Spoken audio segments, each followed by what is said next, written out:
So the second use for git restore is to unstage files that we currently staged.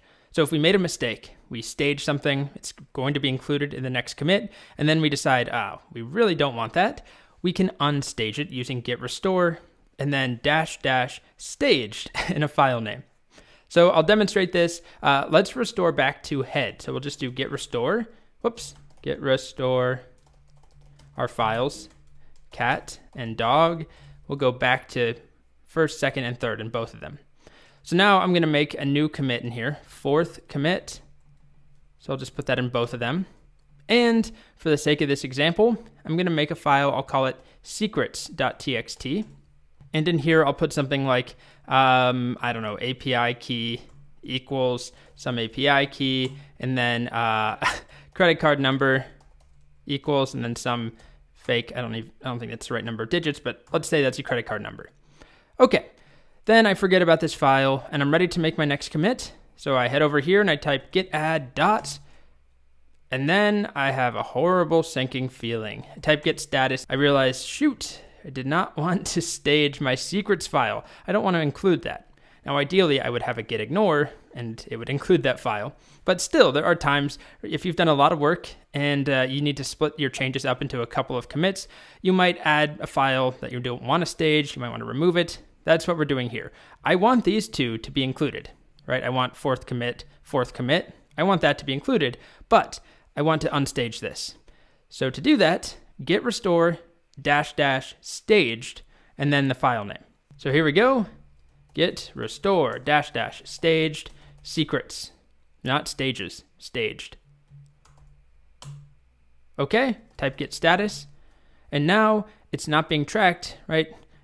Git doesn't really care about this file anymore. It's at least not staged to be included in the commit, but the file has not been changed. So we didn't delete it or reset anything in it. It's just not staged for the next commit. So now I can make my commit fourth commit. Git status, still, it was not included, and it's still there, just waiting for us to stage it, or ideally to ignore it. So that's kind of confusing, right? The two purposes for git restore. One is to unmodify a file or files, and the other is to unstage file or files. Fortunately, if you use git status, Git will tell you at any point. It reminds you how to do both of them.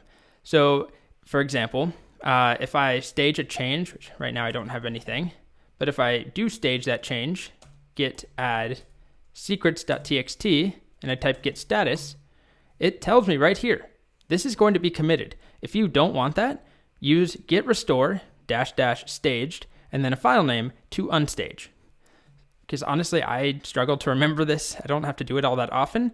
Thankfully, git status tells us. So, we could just copy that. Great. And then the same thing, if I change one of my files, I put some stuff in there, I delete it.